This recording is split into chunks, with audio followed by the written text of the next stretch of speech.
तो मेरे साथ हैं आसिफ भाई। और आसिफ भाई नमस्कार। ये आसिफ भाई, आप मेरे ख्याल से क्या एक 10 दिन पहले आए थे घर पे? जी। कैंसर को लेके कुछ आपका जो क्यूरी था कि आपके गले में जो था, जी। जो एक गठान आपने मुझे बताई थी, और मेरे ख्याल से बायोप्सी और सारी चीज़ें हो चुकी थी। नहीं, इसमें एफएनएसी हुआ था, एक सुई डाल के जो बायोप्सी जैसी जांच होती है वो हुई थी। और उसमें ये बताया गया था कि ये जो गांठ है ये कैंसरस है। आप थोड़ा हाथ लगा के बताओ कहाँ थी गांठ ये आपको? यहाँ इस जगह। Okay okay. वो उस दिन तो काफ़ी दिख रही थी जी। आज से 10 दिन पहले, शायद 10 ही दिन हुए मेरे को लगता है। 11 दिन हो गए सर। 11वां दिन है। और आपने ये भी मुझे बताया था कि डॉक्टर ने बोला है कि हम इस गांठ को निकाल देंगे क्योंकि ये कैंसरस है, और इसके बाद हम वो जो थायराइड ग्लैंड जो है उसको भी निकाल देंगे। उन्होंने 2 संचय पैदा कर दिए थे सर दिमाग में। पहला तो उन्होंने कहा था कि ये हमारी जो जांच है उसमें हमने जो तपास किया है उससे हमें मालूम चला है कि इसमें कैंसरियस तत्व है, लेकिन श्योरिटी नहीं है। आप जब ऑपरेशन कराएंगे तब उस समय हम आपको टेबल पर रखेंगे, 15 मिनट में ये जो टुकड़ा निकाल के 15 मिनट में इसकी जांच आएगी, which is called frozen test. वो टेस्ट होने के बाद में हम बताएंगे कि अगर कैंसरियस है तो ये दूसरा वाला ग्लैंड भी निकालना पड़ेगा, ऐसा उन्होंने बताया। अच्छा। और मतलब पहले तो गांठ निकालेंगे जी, उसको टेस्ट कराएंगे। उसको टेस्ट करेंगे जब तक ऑपरेशन टेबल पे रहेगा व्यक्ति। अच्छा। और उसके 15 मिनट बाद रिपोर्ट आती है जिसको कहते हैं फ्रोजन टेस्ट। ओके। अगर वो कैंसरियस नहीं है तो एक ग्लैंड तो आपका निकल चुका है जो बाहर हो चुका है।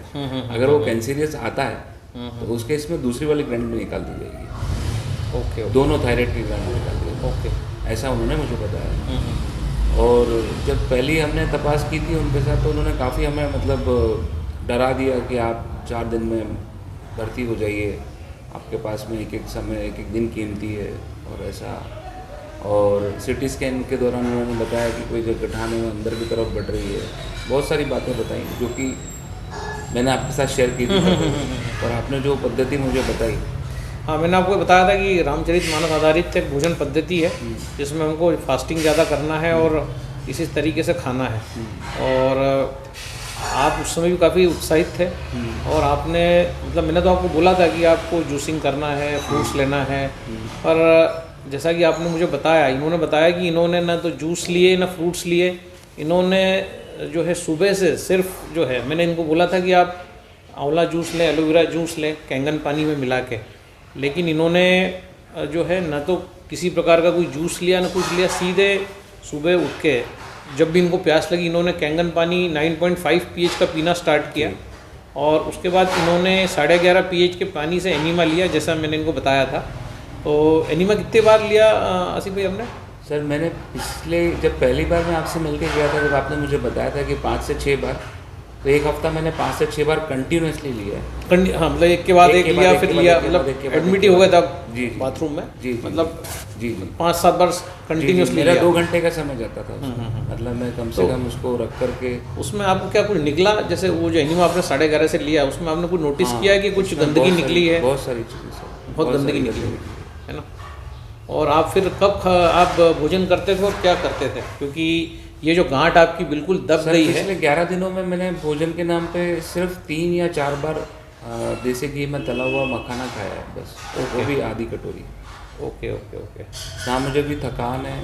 हाँ, मैं लेकिन 3 से 4 लीटर पानी पीने का आपने मुझसे कहा था, लेकिन मैं उसकी जगह 7 से 8 लीटर पानी पी रहा हूँ। क्या बात! मतलब आप केवल 7 लीटर पानी पी रहे हैं प्रतिदिन। 9.5 pH का जो कंगन पानी है वो आप पी रहे हैं, और उसके बाद आप 11.5 pH के पानी से साइमल्टेनियसली कंटिन्यूसली एनीमा ले रहे हैं। मतलब बड़ी आंत की भी आप सफाई उसी समय कर रहे हैं। मतलब इधर हम डिटॉक्सीफाई कर रहे हैं बॉडी को, और इधर ऊपर से हम कोई टॉक्सिन डाल भी नहीं रहे हैं। तो ये रिज़ल्ट आया है 10 दिन में कि इनका जो गठान था, जो ये दिखता था, अभी हम आपको फ़ोटो में भी शेयर करेंगे, ये पूरा गठान डिज़ोल्व ही हो गया मेरे को लग रहा है मोटा मोटा, है ना, डिज़ोल्व ही हो गया। और अब कमज़ोरी, थकान, चक्कर? सर मैं पहले से ज़्यादा फिट बेहतर महसूस कर रहा हूँ। ओके। और आपका वजन आपने नापा है इस एक्टिविटी के पहले कितना था? इस एक्टिविटी के दौरान मेरा वज़न था, पहले जब शुरू में मैंने नापा था तो 92 किलो था। ओके। और आज मेरा वज़न है 89। मतलब 3 किलो वज़न हमारा कम हुआ है। हम 7 लीटर पानी 9.5 pH का पी रहे हैं। जैसा कि एनर्जिक कंपनी कभी भी किसी डिजीज़ को इससे क्योर करने का कोई क्लेम नहीं करती, तो हम भी कोई दावा नहीं करते, हम भी प्रयोग करते हैं। और हमारे प्रयोग था कि हम जो है अल्कलाइन चीज़ों को खाएंगे, मतलब हम कुक फूड नहीं खाएंगे, हम जो भी होगा रॉ चीज़ों को खाएंगे, हम जो भी फ्रूट्स लेंगे, वेजिटेबल्स लेंगे, और हम एनीमा लेंगे और पानी पिएंगे और फास्टिंग करेंगे। तो आसिफ भाई ने एक्चुअली वाटर फास्टिंग करी, इसको हम कैंगन वाटर फास्टिंग कहते हैं, है ना आसिफ भाई? सर इसमें एक पद्धति और आपने जो मुझे बताई थी कि आपने कहा था कि सुबह उठने के बाद में कम से कम 6 घंटे पानी नहीं पीना है। हाँ, मैंने आपको बताया था जी। तो आपने उसको फॉलो नहीं किया? अच्छा, उसको फॉलो किया। अच्छा, जब हाँ, अच्छा, इन्होंने मतलब उस पैथी को फॉलो किया है। इन्होंने उठने के बाद 6 घंटे निर्जल रहे हैं, मतलब इन्होंने एक तरीके से आप को अगर मैं कहूँ मोटा मोटा तो हमने नेचुरल कीमो ही कर दिया, क्योंकि जब हम ना कुछ खाएंगे ना पिएंगे तो बॉडी खुद ही उस गठान को, चाहे वो कैंसरस हो चाहे नॉन कैंसरस हो, वो उसको डिज़ोल्व कर देगी। ये कुदरत का अपना तरीका है कीमो करने का। तो हमने सिंपल तरीका अपनाया। हमने ऑपरेशन, जो डॉक्टर ने बोला था कि आज ही एडमिट हो जाओ, है ना, एक एक दिन आपके लिए कीमती है, तो वास्तव में हमारे लिए एक एक दिन कीमती था। और आसिफ भाई इतने सिंसियर निकले, मतलब क्योंकि जब मैंने इनको ये जो रामचरितमानस वाली जो पैथी बताई तो ये इतने सिंसियर थे कि इनकी आंखों से लग रहा था कि ये इसको 100% फॉलो करने वाले हैं। और पर इन्होंने 100 से भी ऊपर, मतलब 101% जाके फॉलो किया।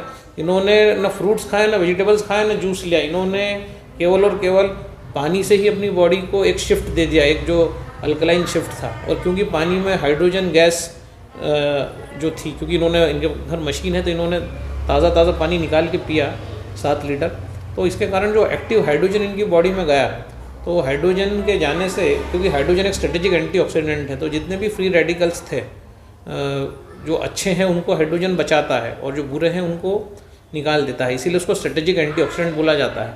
तो जैसा कि बोला जाता है कि hydrogen is a powerful antioxidant, और हम जो भी खाए पिए शरीर में उसका हाइड्रोजन ही बनता है। तो पर हाइड्रोजन 12 लीटर ह्यूमन बॉडी खुद बना सकती है, जैसा कि इनकी बॉडी ने बना के दिखा दिया। जब इन्होंने एसिडिक चीज़ें, तली हुई चीज़ें, fast food, junk food, nonveg ये सब डालना बंद कर दिया, तो इनकी बॉडी ने जो हाइड्रोजन इन्होंने कैंगन पानी के रूप में डाला उसको बहुत बेहतर तरीके से यूटिलाइज़ किया, और उस हाइड्रोजन ने इनके ट्यूमर सारे गला दिए। जो इन्होंने 11.5 pH से जो एनीमा लिया, उससे बड़ी आंत में जो भी कचरा था वो, क्योंकि एक बहुत अच्छा इमल्सीफायर है, और क्योंकि हमने जो तेल की चिकनाई खाई है वो सभी चीज़ें वहाँ बड़ी आंत में जाके डिपॉजिट होती हैं, और बड़ी आंत में 76 पॉइंट्स होते हैं। तो ये 76 पॉइंट्स जो होते हैं, जब इन पर मल जम जाता है तब आपको थायराइड, कैंसर और इस प्रकार के सारे रोग होते हैं, ट्यूमर होना, सिस्ट होना, PCOD होना। तो 11.5 pH के पानी ने उस बड़ी आंत को पूरा क्लीन कर दिया। जो मल सामान्य पानी नहीं निकाल पा रहा था, तो जब 11.5 pH के पानी का एनीमा दिया गया, तो क्योंकि ये 11.5 pH का पानी एक इमल्सीफायर है, तो वहाँ जो भी तेल ही चिकनाई जमा था, जो भी आम जमा था वहाँ पर, वो 11.5 pH के पानी ने जो है निकाल दिया। अब तो शायद आपका वो सॉल्यूशन ख़त्म हो गया, तो अब आप 9.5 pH से एनीमा ले रहे हैं, है ना। अब ये क्योंकि 11.5 pH के पानी को बनाने के लिए एक सॉल्यूशन लगता है NaCl का, सोडियम क्लोराइड का, जिसको बोलचाल की भाषा में नमक का सॉल्यूशन कहते हैं, तो वो इनका ख़त्म हो गया। तो इन्होंने अब ये 9.5 pH के पानी से ही 5 बार एनीमा ले रहे हैं, और इनका ट्यूमर पूरी तरह गल चुका है। और अब ये ना सिर्फ गले का, बल्कि मेरी एक बगल में भी, एक साइड में भी थी, एक छोटी सी गठान थी, वो थोड़ा दर्द भी करती थी, लेकिन वो पता नहीं थी कि वो मेलिनियस है या फिर मैलिग्नेंट। हाँ, मतलब मैलिग्नेंट है कि नॉन मैलिग्नेंट पता नहीं था। पर मतलब देखिए, ये इंसान, इनको 10 दिन पहले बोला गया था कि आप ऑपरेशन कराइए, हम गांठ को चेक करेंगे वो कैंसरस है कि नहीं है, और अगर होगी तो गांठ भी निकालेंगे, गांठ तो निकालना ही है, उसके साथ उस ग्लैंड को भी निकाल देंगे। सोचिए अगर ये थायराइड ग्लैंड अगर निकल जाता शरीर से, थोड़ी सी सावधानी, थोड़ा सा जागरूकता, सही ज्ञान और जो है सनातन चीज़ों पे भरोसा, जो है आज उसका ये परिणाम है कि ये गठान इनकी गल चुकी है, और जो छोटी मोटी दूसरी भी जो गठानें बता रहे हैं जो बगल में थी, वो भी ये बता रहे हैं कि वो भी अब नहीं है। तो ये होता है, दिस इज़ इंडिया, और ये है इंडिया की सब टेक्निक्स। और इसके साथ जब हम टेक्नोलॉजी को ब्लेंड करते हैं, जो हमने कैंगन वाटर, जो जैपनीज़ मशीन, जो एक मेडिकल ग्रेड डिवाइस है, उसके पानी को ब्लेंड किया, शरीर में कचरा डालना बंद किया, तो इस प्रकार के अच्छे रिजल्ट 10 दिन में आना मतलब मिरेकल है। 10 दिन बाद तो शायद ग्लैंड ही निकल जाता, हो सकता है। तो हम क्या करते हैं, तो इसलिए जानकारी का अभाव जो है हमें गलत ट्रैक पे ले जाता है, बीमारी की ओर ले जाता है, और हम सोचते हैं कि तुरंत कोई उपचार हो जाए। पर वो होता नहीं है, उल्टा इसमें- कॉम्प्लिकेशन बढ़ता है। क्यों सर? इसमें सर एक ही चीज़ है, सही मार्गदर्शन और आपके पास सही स्रोतों का होना जरूरी है। यस, सही, और मशीन का सही यूज़ आपको करते आना चाहिए। मशीन तो सबके पास है, पर अगर मशीन का सही उपयोग आपको कोई सिखाए तो ये मशीन आपका एक लाइफ सेवर हो सकती है। तो मैं आज जो फील कर रहा हूँ, मैं वैसा अपनी जब युवा अवस्था में मतलब 8वीं या 9वीं में था, मैं आज वैसा महसूस करता हूँ। क्या बात है सर। और आपको लेटरिन बाथरूम सब प्रॉपर हो रहा है? अब तो आपको खैर मल लेटरिन होना बंद ही हो गया होगा, क्योंकि अब आप अगर कुछ खा ही नहीं रहे हैं, सिर्फ मखाने खा रहे हैं, तो अब तो एनिमा में भी कुछ नहीं निकल रहा होगा। एनिमा में भी कुछ अगर कुछ पदार्थ आता भी है, तो जैसे कभी कोई चुकंदर का मैंने जूस पिया है, तो उस टाइम में ही वो थोड़ा सा कलर बदलता है पानी का। अब बाकी आप कुछ- चुकंदर का जूस भी पी रहे हैं अभी? हाँ, चुकंदर का जूस। और पूरा 9 दिन आपने पिया है? नहीं। अच्छा, वो जब भी मैं मखाने खाता हूँ, मतलब मैंने 3 दिन खाए हैं मखाने, हाँ। और उसके साथ में चुकंदर का जूस लिया, सिर्फ चुकंदर का जूस। ठीक है, ठीक है। वो भी कैंगन पानी में मिला हुआ? जी। 9.5 में? जी। ओके।